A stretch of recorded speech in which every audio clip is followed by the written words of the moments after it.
कालचा दिवस आणि आजचा दिवस महाराष्ट्राच्या औद्योगिक जगतासाठी अतिशय महत्त्वाचा आणि युवकांना रोजगार देणारा असा आनंददायी होता।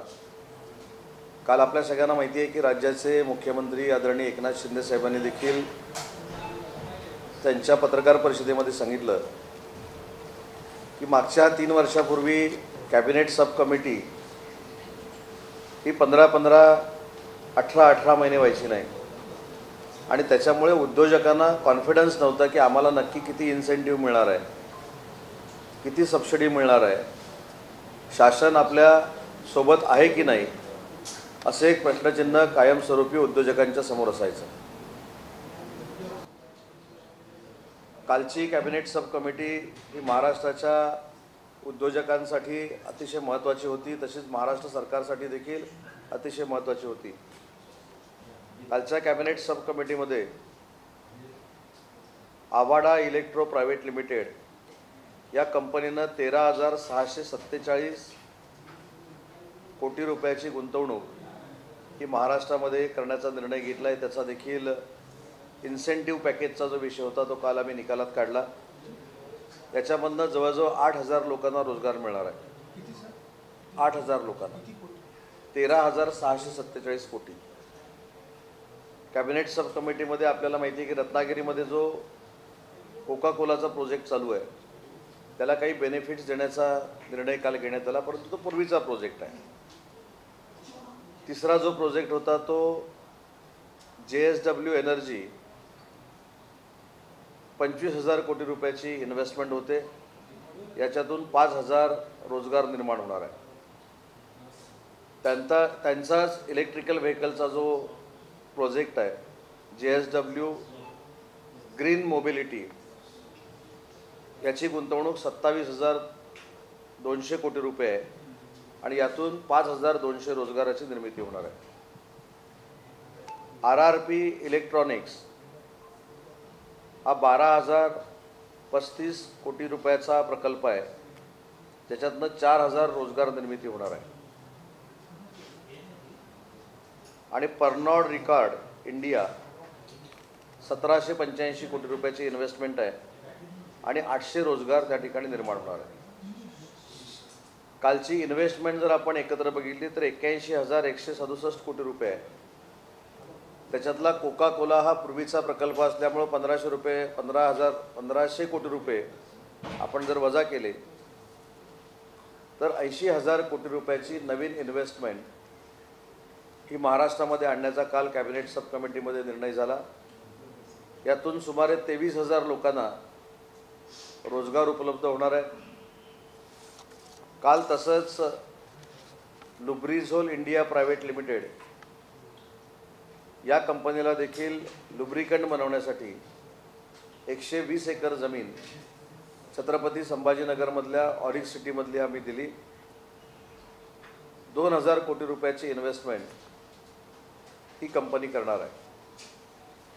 आणि आज जो अतिशय महत्त्वाचा MOU झाला टोयोटा किर्लोस्कर ही देखील गुंतवणूक छत्रपती संभाजीनगरच्या ऑरिक सिटीमध्ये होणार आहे। 20,000 कोटी रुपयाची ही गुंतवणूक आहे। दरवर्षी 4 लाख गाड्या बनवण्याचं उद्दिष्ट हे या कंपनीचं आहे। डायरेक्ट एम्प्लॉयमेंट जी आहे ती 8,000 लोकांना मिळणार आहे आणि इनडायरेक्ट 8,000 लोकांना मिळणार आहे। अशा पद्धतीचा फार मोठा प्रोजेक्ट हा महाराष्ट्रामध्ये आलेला आहे। महाराष्ट्रामध्ये त्यांनी हा प्लांट टाकण्यासाठी आज MOU केलेला आहे आणि म्हणून मला असं वाटतं की 2 दिवसाचा जर आपण पूर्ण उद्योग इन्व्हेस्टमेंटचा जर आकडा काढला तो सुमारे 1 लाख कोटीचा आहे। या 2 दिवसामध्ये या महाराष्ट्रामध्ये उद्योजकांनी 1 लाख कोटी रुपये इन्व्हेस्ट करण्याचा निर्णय घेतला आहे। त्याच्यामधनं 25,000 रोजगार निर्मिती होणार आहे। अजून पुढे जाऊन सांगतो, पुढच्या 8 ते 15 दिवसामध्ये अजून एक फार मोठी सेमीकंडक्टर कंपनी ही महाराष्ट्रामध्ये येणार आहे। कोकणामध्ये जी आवश्यकता उद्योजकांना जागेची होती ती दूर झाल्यामुळं आता रत्नागिरीसारख्या ठिकाणी देखील येत्या 15 ते 20 दिवसामध्ये एक नवीन प्रोजेक्ट येतोय। आणि म्हणून मी पूर्वी देखील आपल्याला सांगितलं होतं की ज्या पद्धतीनं प्रकल्प आपल्याकडे येत आहेत त्याच्यामध्ये स्थानिक गुंतवणूक असेल किंवा परकीय गुंतवणूक असेल, हे पाहता महाराष्ट्र देशात नंबर 1ला आहे हे पुन्हा एकदा सिद्ध झालं आहे. आणि कायमस्वरूपी BDP गेला, एअरबस गेला हे सांगून सांगून काही लोक थकल्यामुळं दुसरा विषयच उद्योग क्षेत्रातला त्यांना नाही आहे. पण त्याला उत्तर देत असताना या जवळजवळ वर्षभरामध्ये 2 ते 2.5 लाख कोटीचे प्रकल्प हे महाराष्ट्रामध्ये आम्ही आणण्यामध्ये यशस्वी झालेलो. त्याच्यातले 1 लाख कोटीचे जे प्रकल्प आहेत त्यांना काल आम्ही कॅबिनेट सब कमिटीमध्ये मान्यता दिलेली आहे. आज टोयोटा किर्लोस्करनं महाराष्ट्र सरकारबरोबर MOU केलेला आहे. काल लुब्रिझोल म्हणून कंपनी आहे त्याने देखील केलेला आहे. आणि पुढच्या 8 ते 15 दिवसामध्ये अजून फार मोठी इन्व्हेस्टमेंट ही महाराष्ट्रामध्ये येणार आहे. आताच माननीय उपमुख्यमंत्री देवेंद्रजींनी PM मित्रा जो पार्क आहे टेक्स्टाईल पार्क त्याचा आढावा घेतला. त्याच्यामध्ये देखील 1350 कोटी रुपयाची इन्व्हेस्टमेंट ही टेक्स्टाईलमध्ये होणार आहे. लेदर पार्क जो आहे कोकणामध्ये मंजूर झालेला त्याच्यामध्ये देखील आम्ही इन्व्हेस्टमेंट करतो आहे. BDP गेला म्हणून जी काही बोंबाबोंब झाली तो कुठेही गेलेला नाही. त्याचा आराखडा तयार झालेला आहे. त्याला देखील येत्या 15 ते 20 दिवसामध्ये आम्ही अंतिम मंजुरी देऊ. आणि म्हणून मला असं वाटतं की इंडस्ट्री महाराष्ट्रामध्ये येण्याचा ओघ हा मागच्या काही वर्षापेक्षा दुपटीनं वाढलेला आहे. आणि त्याच्यामुळेच लाखो कोटीचे MOU आम्ही या 2 दिवसामध्ये केलेले आहेत. जे काय परराज्यामध्ये यातला एक प्रोजेक्ट तर आपल्याला माहीत असेल की साधं एक ट्विट झाल्यानंतर दुसऱ्या दिवशी बोंबाबोंब झाली होती की JSWचा प्रोजेक्ट ओरिसाला गेला, इकडे गेला, तिकडे गेला. तर त्यातलाच हा प्रोजेक्ट आहे जो 27,000 कोटीची इन्व्हेस्टमेंट आपल्याकडे करतो आहे. हुंदाई प्रकल्प इथे आला आहे, त्याचं इकोसिस्टम इथे आलेली आहे. सिनार्मस चालू होतो आहे, सिनार्मसच्या जमिनीचे प्रश्न आम्ही सोडवलेले आहेत. लॉईड्सबरोबर जे आम्ही MOU केला होता तो 35,000 कोटीचा प्रकल्प गडचिरोलीमध्ये सुरू होतो आहे. काल परवाच मी स्वतः ज्यांच्यासोबत गेलो होतो दोन्ही मुख्यमंत्री उपमुख्यमंत्री तिथं देखील 10,000 कोटीची इन्व्हेस्टमेंट सुनील जोशी या उद्योजकांनी तिथं केलेली आहे. त्याच्यामुळे जे MOU झाले होते त्याची तंतोतंत अंमलबजावणी करण्याचं काम महाराष्ट्र सरकारच्या माध्यमातून होतं आहे, उद्योग विभागामार्फत होतं आहे.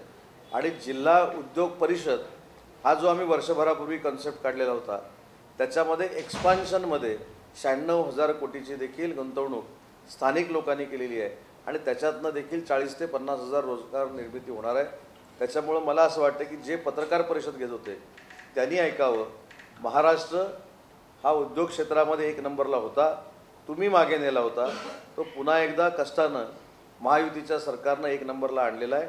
आणि तो तसाच 25 वर्ष ठेवण्याची जबाबदारी आम्ही स्वीकारून हे मोठमोठे प्रकल्प आज महाराष्ट्रामध्ये आणण्याचा आम्ही प्रयत्न करतो आहे. आज जो टोयोटा किर्लोस्कर प्रकल्प आला त्याच्यासाठी प्रामुख्यानं उपमुख्यमंत्री देवेंद्रजींचा उल्लेख केला पाहिजे की अतिशय केंद्र सरकारला सांगून ज्या पद्धतीनं कन्व्हिन्स करायचं होतं टोयोटाला किर्लोस्करांना ते करून त्यांनी आज ही 20,000 कोटीची इन्व्हेस्टमेंट महाराष्ट्रामध्ये आणलेली आहे. त्यांच्या मेहनतीमुळे देखील अनेक प्रकल्प या ठिकाणी येत आहेत. स्वतः मुख्यमंत्री महोदयांनी काही उद्योजकांशी जी चर्चा केलेली आहे, उदाहरणार्थ अदानी असतील, अंबानी असतील, यांचे देखील भविष्यामध्ये फार मोठे प्रोजेक्ट हे मुंबई आणि त्यांच्या परिसरामध्ये येऊ घातलेले आहेत. त्याच्यामुळं महाराष्ट्रातली परकीय गुंतवणूक जी 3 नंबरला गेली होती ती 1 नंबरला आलेली आहे. हा आमचा सर्वे नाही, हा RBIचा सर्वे आहे.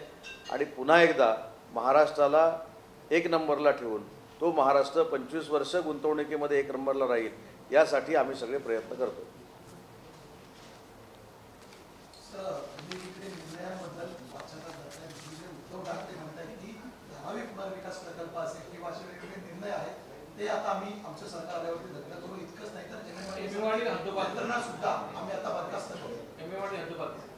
सरकार आल्यावर आम्ही सरकारमध्ये आहोत, सरकार महायुतीचंच येणार आहे. त्याच्यामुळे स्वतःचे असलेले आमदार, स्वतःचे असलेले कार्यकर्ते निवडणुकीच्या तोंडाला इकडे तिकडे जाऊ नये यासाठी हा सगळा प्रयत्न सुरू आहे. मी आज तुम्हाला खात्रीलायक सांगतो की ऑक्टोबरच्या लास्ट वीकला जर आपण अशी पत्रकार परिषद घेतली तर महायुतीचंच सरकार महाराष्ट्रामध्ये असणार आहे, अजिबात चिंता करण्याची आवश्यकता नाही. परंतु कार्यकर्त्यांना मोटिवेट करण्यासाठी आम्ही येणार. आणि हे कशामुळं झालं तर लोकसभेला आज मी काही ठिकाणून ऐकले, लोकसभेला आम्ही असं केलं. लोकसभेला यांनी काही केलेलं नाही. लोकसभेला देश स्तरावर जो फेक नरेटिव्ह सेट झालेला होता त्याचा परिणाम यांच्या मताच्या वाढीमध्ये झालेला आहे. आता पुन्हा एकदा तो काय नरेटिव्ह सेट होणार नाही, फेक नरेटिव्ह. मुस्लिम बांधवांना देखील कळलेलं आहे की ज्यांच्यामुळं या सगळ्यांची मतं वाढली, ज्यांची मतं वाढली त्यांनी मुस्लिम बांधवांचा उल्लेख पण कधी केला नाही, दलित बांधवांचा केला नाही. त्याच्यामुळं सत्ता मिळवण्यासाठी आणि नरेंद्र मोदी साहेबांना काही करून पंतप्रधान व्हायला द्यायचं नाही यासाठी हा फेक नरेटिव्ह होता. ह्या स्टेट लेवलच्या निवडणुका आहेत, स्थानिक पातळीवरच्या निवडणुका आहेत. त्याच्यामुळं मुस्लिम बांधव देखील आमच्यासोबत राहतील, दलित बांधव देखील आमच्यासोबत राहतील, आदिवासी बंधू भगिनी आपल्यासोबत राहतील आणि खरा चेहरा आणि खरी मतं ही विधानसभेला महाविकास आघाडीची किती आहेत ही जनता दाखवून देईल. 10 वर्ष नरेंद्र मोदींनी अंगी उगवली का किंवा विधानसभेला त्या आधीच त्यांची राहिली सुटलेली गुडमी सुद्धा उतरवून टाकू, ही भाषा ठाकरी भाषा म्हणाल काय? मला असं वाटतं की एखाद्याला कमी लेखण्याची भाषा आहे. मी वंदनीय बाळासाहेबांबरोबर काम करू शकलो नाही, परंतु मी त्यांची भाषणं ऐकली, त्यांची भाषणं बघितली. एखाद्या व्यक्तीला ते एवढं कधीच कमी लेखत नव्हते. त्यांचा जो संवाद होता तो 100% ठाकरी जरी असला तरी ते स्वतःचं मत मांडायचे. स्वतः किती संघटना मोठी करणार आहे, स्वतः आम्ही काय करणार आहोत हे सांगायचे. असलेलं MMRDA रद्द करणार आहोत, अजून काहीतरी आम्ही बंद करणार आहोत, अशी भाषणं वंदनीय बाळासाहेबांची नसायची. आणि म्हणून मला असं वाटतं की याला ठाकरी भाषा असं म्हणता येणार नाही. विधानसभा आपण जिंकू शकणार नाही हे नैराश्य आहे. आणि मग कोणाला टार्गेट करायचं तर ते नरेंद्र मोदी साहेबांना टार्गेट करायचं. असंच टार्गेट ज्या लोकसभेमध्ये केलं होतं की नरेंद्र मोदी साहेब देशाचे पंतप्रधानच होणार नाही, परंतु ते तिसऱ्यांदा देशाचे पंतप्रधान झाले आणि ते महाराष्ट्रामध्ये जर आले तर महाराष्ट्राच्या विकासावरच चर्चा करतात. त्याच्यामुळं अशा भाषणांची ते दखल घेतील असं मला वाटतं. गद्दार बाप आणि गद्दार कार्ट असं म्हणालेले आहेत आजच्या भाषणामध्ये. आणि असं देखील म्हणा की मोदीची जी गुर्मी आहे ती आता विधानसभेत मी काढतो, देवेंद्र फडणवीस एकतर राहतील किंवा मी राहील असं उद्धव ठाकरे म्हणाले. गद्दार कार्ट आणि गद्दार बाप असं देखील. मागच्या निवडणुकीला जी खरी गद्दारी झाली ती मतदारांबरोबर झाली. भाजप आणि शिवसेना ही एकत्र निवडणुकीला सामोरी गेली. एका बाजूला वंदनीय बाळासाहेबांचा फोटो होता, एका बाजूला नरेंद्र मोदी साहेबांचा फोटो होता. ते 2 फोटो लावून आम्ही मतं मागितली आणि मग सत्तेसाठी काय झालं हे आपल्या सगळ्यांना ज्ञात आहे. त्याच्यामुळे खरे गद्दार कोण आहेत आणि खरी गद्दारी कोणी केली हे जनतेसमोर आहे. टोयोटाची जी गुंतवणूक आहे ती कर्नाटकात जाणार होती का आणि आपण महाराष्ट्रात खेचून आणली आपल्याकडे, असं काही आहे का? मला असं वाटतं की गुंतवणूक कुठं जाणार होती आणि कुठं खेचून आणली याच्यापेक्षा ती गुंतवणूक महाराष्ट्रामध्ये राखण्यामध्ये आम्ही यशस्वी झालेलो आहोत.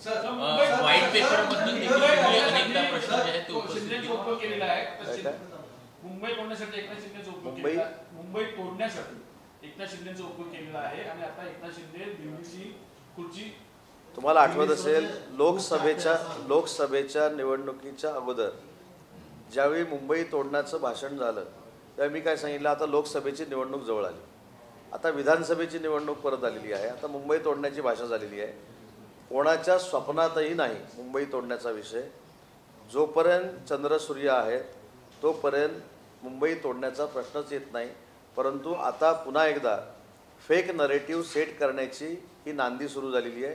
कुठेही कोण मुंबई तोडणार नाही, कधी तोडलेली नाही. परंतु विधानसभेची निवडणूक आली आणि लोकसभेची निवडणूक आली की काही लोकांचा अजेंडा आहे की मुंबई तोडणार, मग ती आम्ही वाचवणार. ते आता लोकांना कळतंय.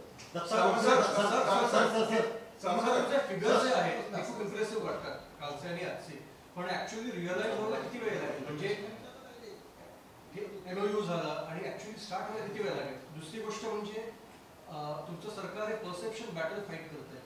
So how do you plan to combat this याच्यामध्ये? नाही, मला असं वाटतं की कोणतरी खोटं बोलतोय म्हणून आम्ही काहीतरी सांगतो याच्यातला भाग नाही. काही लोकांचं खोटं बोलणं हा धंदा बनलेला आहे. आम्ही ग्राउंड रियालिटी काय आणि फॅक्ट्स काय ह्या तुमच्या माध्यमातून जनतेसमोर ठेवतोय. आम्हाला कोणी काहीतरी बोललं म्हणून आम्हाला त्याच्यावर काहीतरी बलम लावायचा अशातला भाग नाही. काल 120 एकर जमिनीचं अलॉटमेंट आम्ही प्रकल्पाला दिलं आणि प्रकल्प आला म्हणून सांगितला. आजचा MOU करत असताना किर्लोस्कर देखील उपस्थित होते, टोयोटाचे देखील अधिकारी उपस्थित होते आणि आम्ही जे सांगतो ते जे घडणार आहे ते सांगतो. पण पुन्हा एकदा मी तुम्हाला 3 वर्षाच्या पूर्वी नेतो.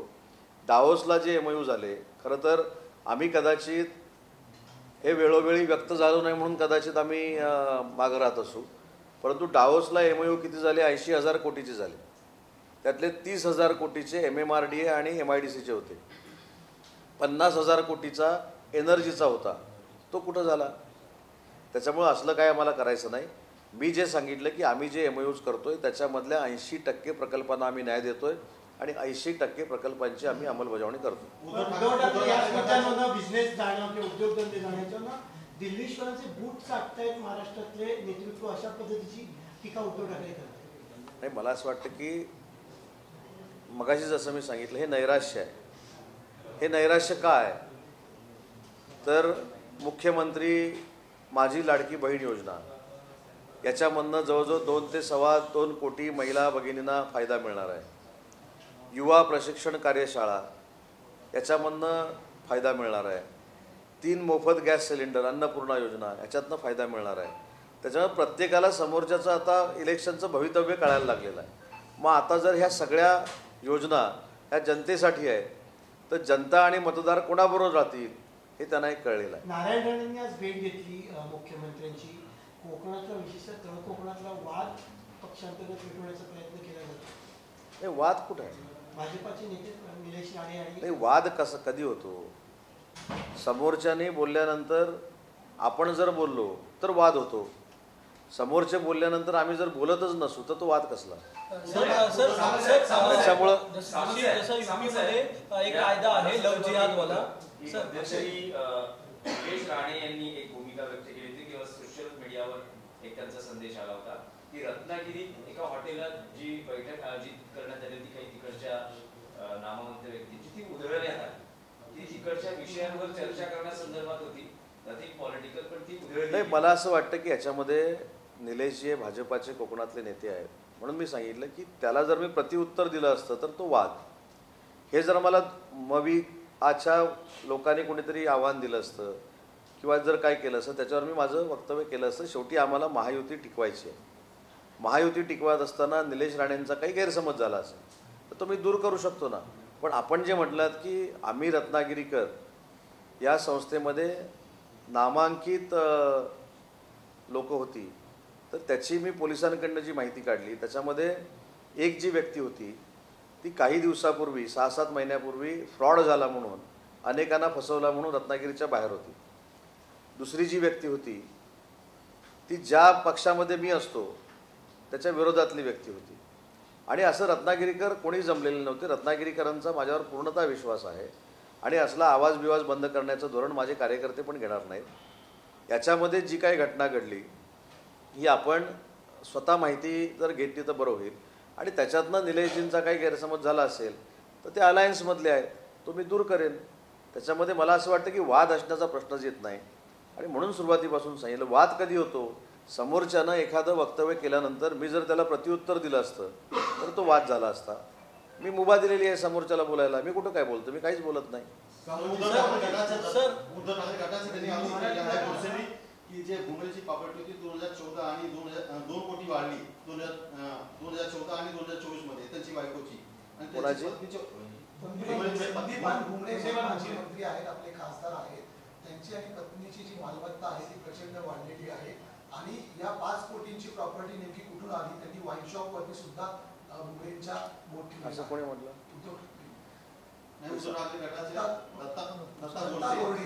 कोण आहे ते? त्याने भुमरेंवर बोललं तर मी त्याच्यावर बोलायचं म्हणजे ते डायरेक्ट नॅशनल लीडर होतील ना. सर, लव जिहादवाला कायदा जो यूपीमध्ये आहे तो मराठी संपू दे ना.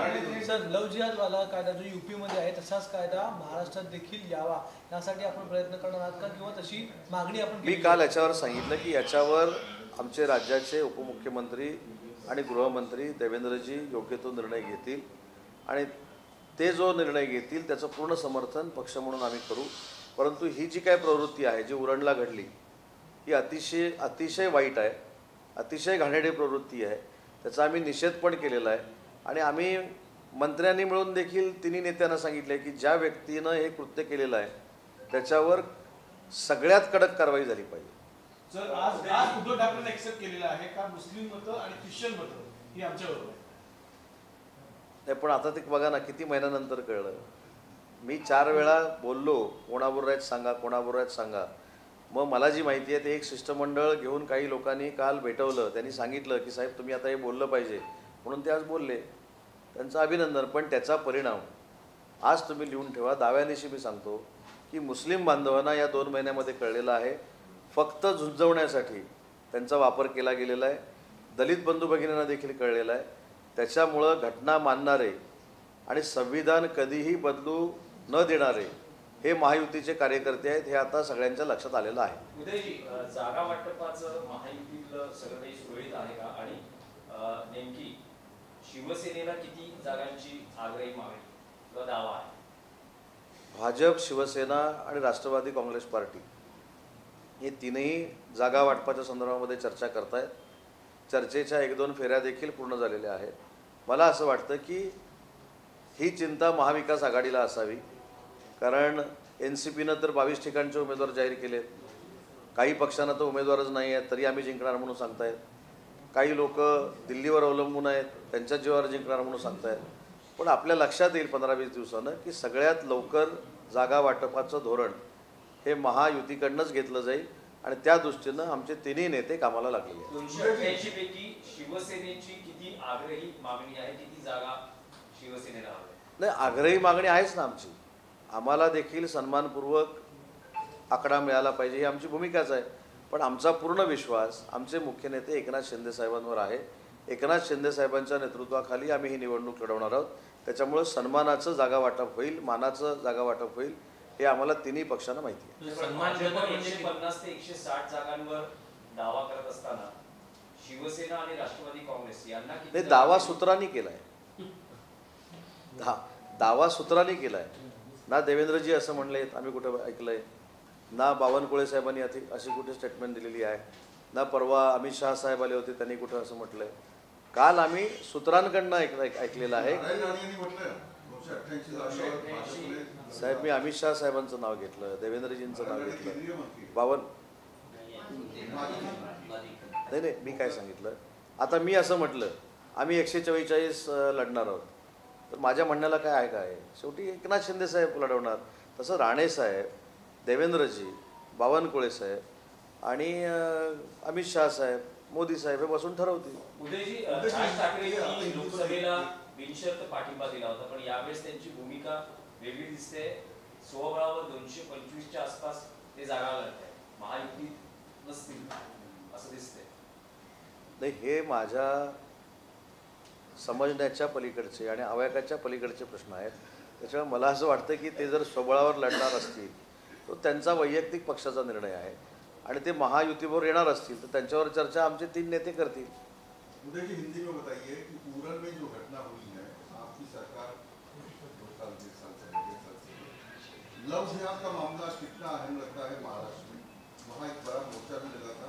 नीतीश राणे जी बीजेपी की जो विधायक है वो भी वहाँ गए थे, काफी बीजेपी के नेता वहाँ गए.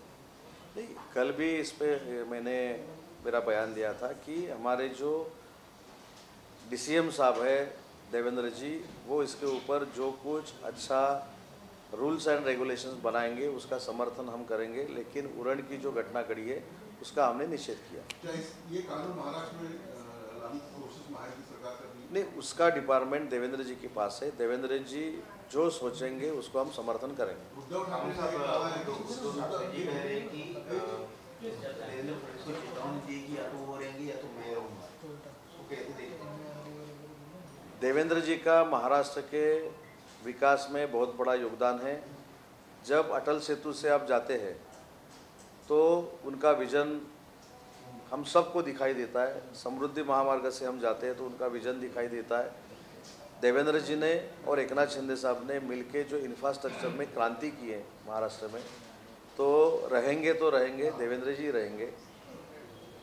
अभी वो क्या बोले, क्योंकि मॉरल सपोर्ट तो उनके जो कार्यकर्ता है, उनके जो लीडर लोग हैं उनको मॉरल सपोर्ट देना पड़ेगा, इसलिए उन्होंने किया हुआ ये बयान है। नरेंद्र मोदी के खिलाफ भी उन्होंने काफी कुछ बोला है कि महाराष्ट्र में आएंगे, पिंक का फोटोग्राफ लेके आएंगे और उनकी गुर्मी निकालेंगे, उनके पसीने बहाएंगे। वो ठीक है, अभी मेरे ख्याल से 3 महीने के बाद इलेक्शन है, नवंबर फर्स्ट वीक में वापस हम सब मिलते हैं, तभी भी महायुति का ही सरकार रहेगा। अभी जो हमारे पॉलिटिक्स में ऐसा रहता है कि जो लीडर है उसको देना ही पड़ता है मॉरल सपोर्ट, जो कार्यकर्ता है वो जो पदाधिकारी है उनके लिए, तो मॉरल सपोर्ट के लिए किया हुआ ये भाषण है। आप लोगों ने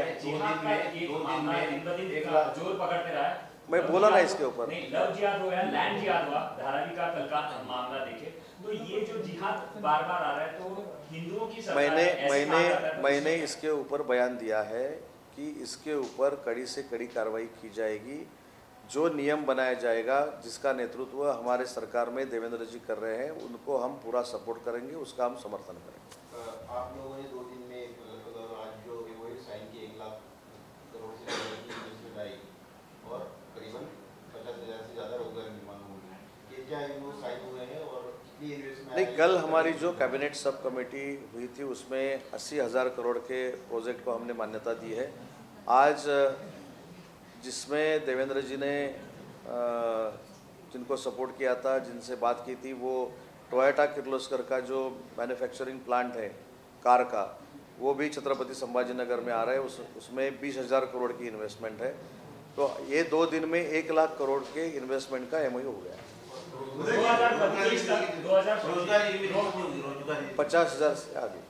ये महाराष्ट्र के लिए ये कैसे टारगेट है कि 2025 तक जो बताया गया था $2 ट्रिलियन का इन्वेस्टमेंट्स लाने का जो टारगेट रखा गया है, उसे हम लोग कितना अचीव कर रहे हैं और GDP पर कितना असर गिरेगा? मेरे ख्याल से $5 ट्रिलियन का जो टारगेट था वो सेंट्रल गवर्नमेंट का था, उसमें $1 ट्रिलियन का हमारा था और उसके हम नज़दीक पहुँचेंगे, ऐसी परिस्थिति अभी महाराष्ट्र गवर्नमेंट ने क्रिएट की है।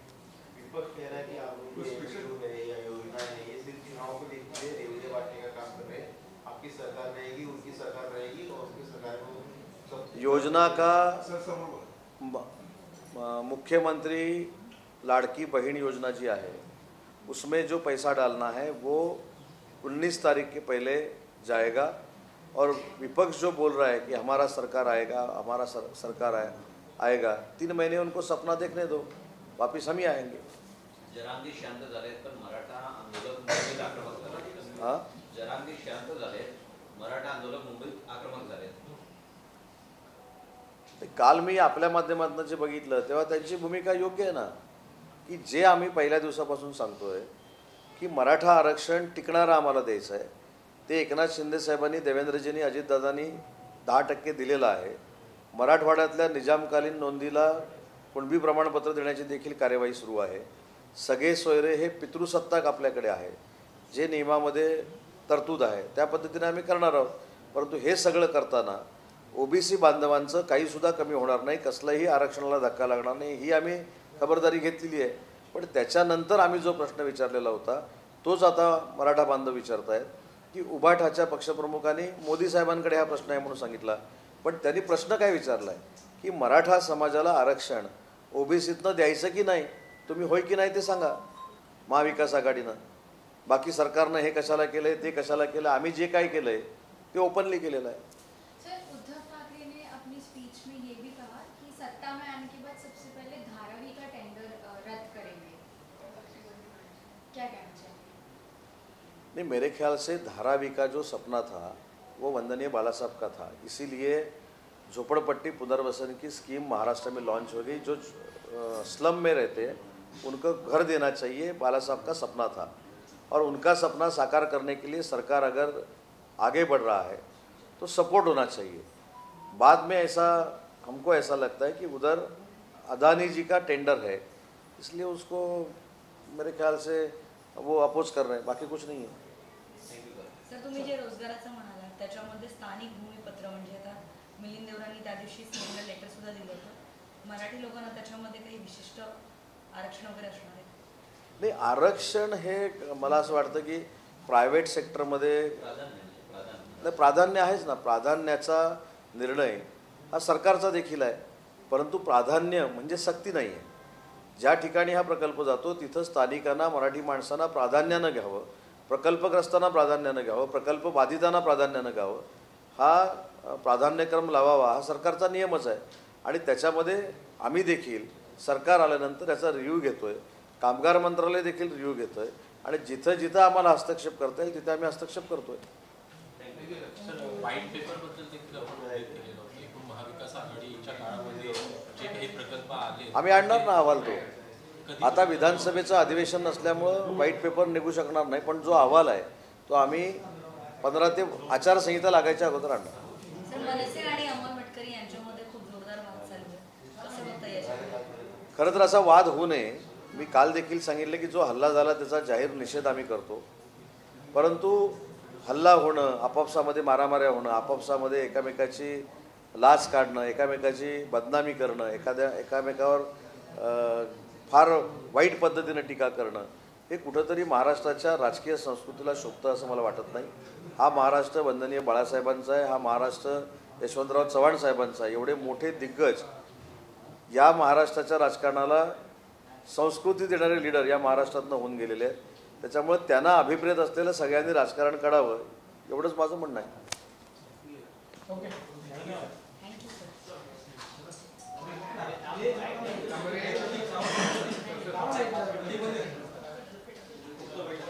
तुम्ही येणार हो शिरा.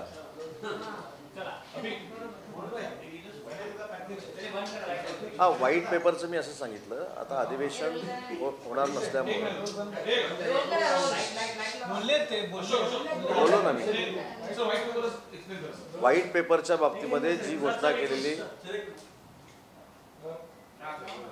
महाराष्ट्रामध्ये या 2 वर्षामध्ये किती प्रोजेक्ट आले आणि त्याचा स्टेटस काय आहे, त्याची गुंतवणूक किती आहे आणि त्याच्यातनं किती रोजगार निर्मिती होणार आहे, याचा अहवाल कुठच्याही परिस्थितीमध्ये आचारसंहिता लागायच्या अगोदर उद्योग विभाग पब्लिश करणार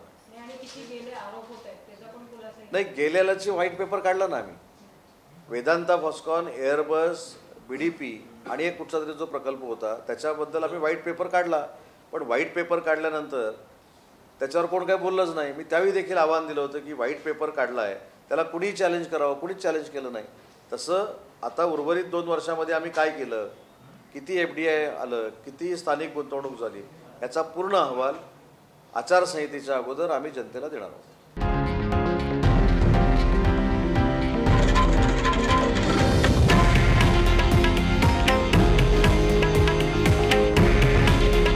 हे आहे देशातील नंबर 1 न्यूज नेटवर्क आणि आपण पाहत आहात TV9 मराठी. काळजी तुमची, हित महाराष्ट्राचं.